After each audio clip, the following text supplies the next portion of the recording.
नमस्कार साथियों, आशा करता हूं कि आप सभी लोग बढ़िया होंगे। आज का दिन बहुत ही उथल पुथल भरा हुआ था। कल रात को कुछ जिलों से लेटर निकलती है कि जिन लोगों का भी ट्रांसफर हो गया है या जिन लोगों का भी ट्रांसफर नहीं हुआ है, जो भी अपने ट्रांसफर से लेकर के असंतुष्ट है या जिनका ट्रांसफर नहीं हुआ, सभी लोग जो है जिला कार्यालय आइए, हार्ड कॉपी लेकर के अपना जमा कीजिए और 1 सितंबर से लेकर के 10 सितंबर तक आप लोगों का ट्रांसफर कर दिया जाएगा। लास्ट डेट है 31 अगस्त। अब 29 अगस्त को लेटर निकलता है, 31 अगस्त लास्ट डेट है जो कि संडे है, तो बच जाते हैं मात्र 30 अगस्त जो कि आज का दिन एक सैटरडे। सभी शिक्षक परेशान हो जाते हैं और सुबह से जो है कोई सीएल लगा लिए, कोई कुछ कर लिए और आवेदन लिख करके अपने अपने जिला कार्यालय जाना शुरू करते हैं। सभी लोग जाते हैं। बहुत सारे जिला से तो ये लेटर निकला भी नहीं था, लेकिन फिर भी क्योंकि लोग कंफ्यूज थे कि उन्हें ऐसा लग रहा था कि उनके जिला से शायद उनको लेटर नहीं मिला है, लेकिन क्या प्रोसेस यही होगा, तो बहुत सारे लोग जो है अपने अपने जिला में जाना शुरू करते हैं। बहुत सारे लोग किशनगंज गए, बेगूसराय गए। ऐसे ऐसे जिला में जाने के बाद पता चलता है कि यहाँ पे किसी प्रकार का हार्ड कॉपी नहीं लिया जाएगा।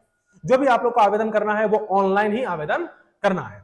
शिक्षक भी परेशान होकर के अपने घर चले आते हैं और आकर के फिर ऑनलाइन ग्रेवियांस पे अपना जो भी आवेदन है उसको देते हैं। तो अलग अलग जिला से अलग अलग प्रकार से काम हो रहा है।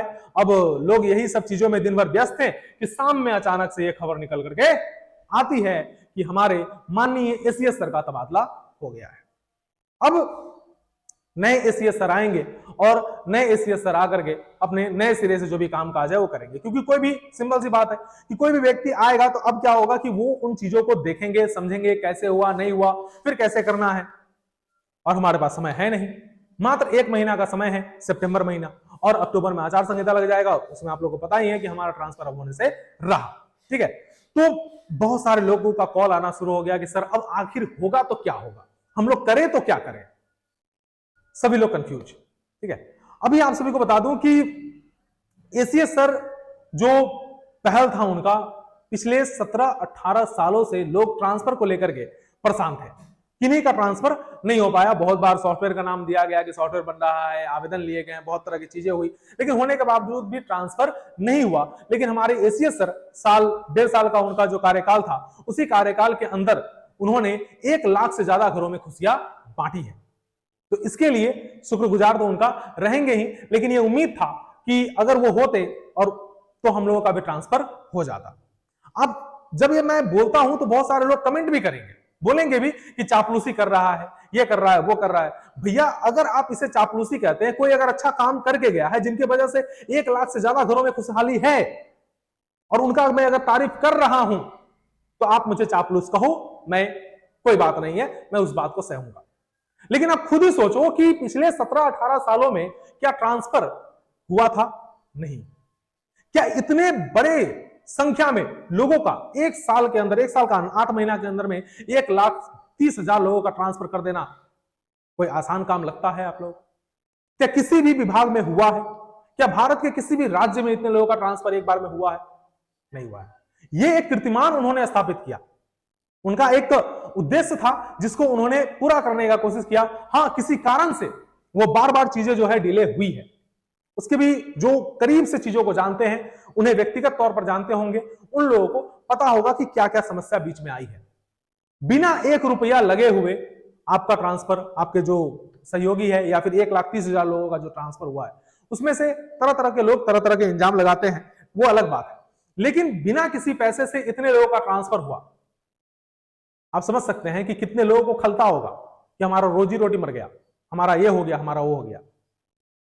बहुत सारे जो इंटरनल बातें हैं वो खैर छोड़िए, जिस कारण से चीजें जो है वो डिले हो रही थी। अब इस बीच में अचानक से जब अगला 3 महीना बाद उनका रिटायरमेंट होना था और उस बीच में उनका ही ट्रांसफर कर दिया जाता है, तो इससे शिक्षकों की भावना को ठेस पहुंचता है।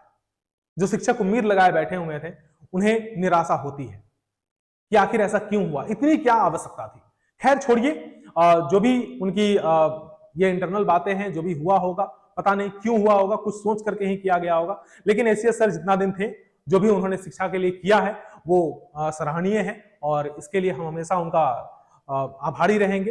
हमारे ठीक है, मेरे घर में खुशियां नहीं आई, मेरे दोस्तों के घर में खुशियां नहीं आई, लेकिन बाकी जो हमारे 1,30,000 भाई बहन हैं, उनके घर में तो खुशियां आई है।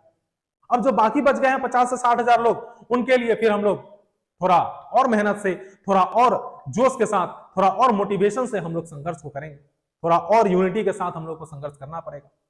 अगर आप लोग का सहयोग मिलेगा तो जो इतने दिन तक हम लोग करते आए हैं, और भी 1 महीना और सही, थोड़ा और जोश लगाएंगे, थोड़ा और जोर लगाएंगे और सभी लोगों का ट्रांसफर लेकर रहेंगे। आप सभी को बता दूं कि एसीएस सर गए हैं, हमारे एस सिद्धार्थ सर, माननीय एस सिद्धार्थ सर का ट्रांसफर हुआ है, ना कि एसीएस पद का ट्रांसफर हुआ है। पद वही है। जो कमेटी जिला में बना है वो कमेटी है, डीएम का ट्रांसफर नहीं हुआ है, डीओ का ट्रांसफर नहीं हुआ है, वो लोग हैं। तो जिला का कमेटी जो उन्होंने आदेश अब तक निकाल के रखा था, वो आदेश के अकॉर्डिंग अगर वो लोग चाहें तो काम को कर सकते हैं और सिस्टमेटिकली चीजों को बहुत ही आसानी से किया जा सकता है। जो जिला के अंदर वाला ट्रांसफर है वो जिला कमेटी कर लेगा, और जो जिला के बाहर वाला ट्रांसफर है, जो कि अब बहुत ही कम संख्या में लोग बचे हुए हैं, 10 से 12 हजार अंदर जिला लोग बचे हुए हैं, और आसानी से उन लोगों का ट्रांसफर जो है वो सचिवालय स्तर पर हो सकता है। बस जिला उसको क्या करेगा, फॉरवर्ड करेगा, और आपका ट्रांसफर जो है वो सचिवालय स्तर से अंतर जिला वाले जो है वो उन लोगों का हो जाएगा। उम्मीद करते हैं कि ऐसा ही कुछ होगा, और इसको ऐसा ही करवाने के लिए आप लोगों को संगठित होकर के रहना पड़ेगा।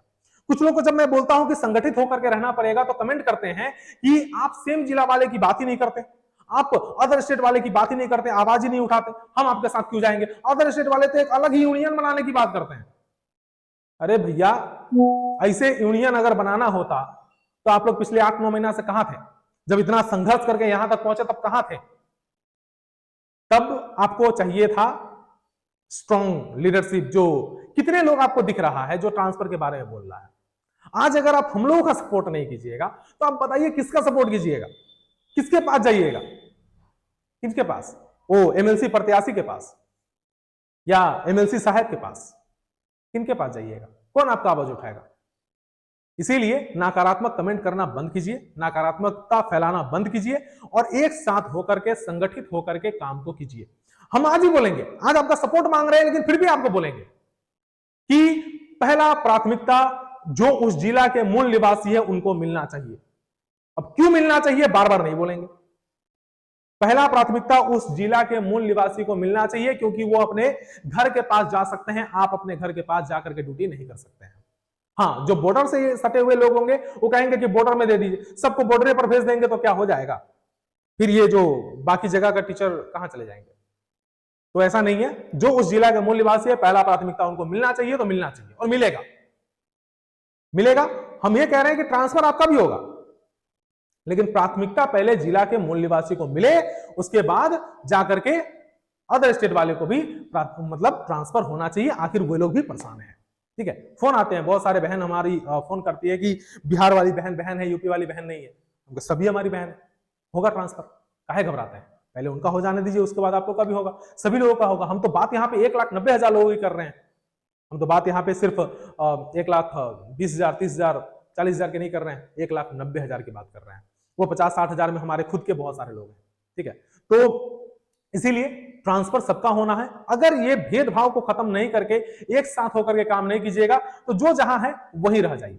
अब किसी का ट्रांसफर होने से रहा, लेकिन अगर साथ होकर के संगठित होकर के काम कीजिएगा तो उम्मीद आप लोगों को इतना जरूर दिला सकते हैं कि सभी लोगों का ट्रांसफर होगा। रिक्वेस्ट करेंगे, पैर हाथ पकड़ना इतने दिनों से कर रहे थे, 1 आध महीना और कर लेंगे, पैर हाथ पकड़ेंगे, रिक्वेस्ट करेंगे, जाएंगे, मिलेंगे, मीडिया में बैठ देंगे, जो करना है वो करेंगे, ट्विटर कैंपेन चलाएंगे, लेटर कैंपेन चलाएंगे, जो करना है सो करेंगे, लेकिन ट्रांसफर लेकर रहेंगे। 3,432 वाले लोगों में से अगर कोई लोग हमारा वीडियो देख रहे होंगे तो उनके लिए भी ये न्यूज है कि आप लोगों का जिला आवंटन जो है वो रिक्ति के आधार पर ही हुआ था।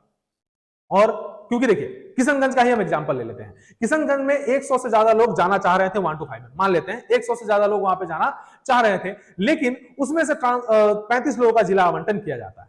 अब 35 लोगों का जिला आवंटन किया जाता है और स्कूल दिया जाता है मात्र 25 लोगों का या 20 लोगों का, 15 लोगों को छोड़ दिया जाता है।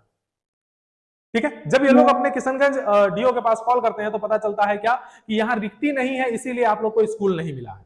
तो रिक्ति नहीं था तो फिर जिला कैसे मिला? सवाल यह भी है, जिला कैसे मिला? रिक्ति नहीं है तो टीआरई 4 कहां से आ रहा है? सवाल यह भी है। तो ये बहुत सारे सवाल है और इस पर काम चल रहा है। हम लोगों ने बात वहां तक पहुंचाया, हम लोग जो भी अपने तरफ से कोशिश कर सकते हैं वो कोशिश हम लोगों ने किया है। बहुत सारे आप लोगों में से बहुत सारे साथी जो हैं वो गए हैं सचिवालय, अपने अपनी बातों को रखे हैं। सभी लोगों का ट्रांसफर पर काम चल रहा है। उम्मीद है कि काम इसी प्रकार से चलता रहे। आज अचानक से न्यूज आया तो चीजें जो है थोड़ा सा गड़बड़ दिखा है, लेकिन ऐसा कुछ नहीं है। हम लोग जितने भी विकट परिस्थिति क्यों ना हो, साथ मिलकर के संघर्ष करेंगे, ये भावना आपके मन में होना चाहिए। अगर आप साथ मिलकर के संघर्ष कीजिएगा तो जाकर के आसानी से जो है हम लोग अपने लक्ष्य को पूरा कर सकते हैं। नकारात्मक कमेंट किसी के बारे में मत कीजिए। और रही बात कि आप लोग के लिए इतना संघर्ष कर रहे हैं, उसके बावजूद भी जब आप लोग की तरफ से किसी प्रकार का ग्रुप में हम देखे हैं या वीडियो के नीचे जो है आज अनिस भैया के वीडियो के नीचे हम देख रहे थे, ठीक है, तो मुझे बहुत ही ज्यादा मतलब बुरा लगा। तो आप सभी को बस इतना ही बता दूं कि जहां मेरा प्रयास का कदर नहीं होगा वहां पे हम नहीं होंगे। अगर हम लोग आपके लिए लड़ रहे हैं, प्रयास कर रहे हैं और आप लोग उस प्रयास का कदर नहीं कीजिएगा तो फिर वहां पे रहना उचित नहीं है, ठीक है। साइड मतलब छोड़ करके ही साइड हटना में ही मतलब भलाई होगा। फिर अपने अपने लड़ाई अपना अपना लड़िएगा, ठीक है। चलिए तब तक के लिए इतना ही। उम्मीद करता हूं कि आगे जो भी हो मंगल रहे, हम लोग कोशिश करेंगे सब कुछ मंगल हो। तब तक के लिए जय हिंद, जय बिहार।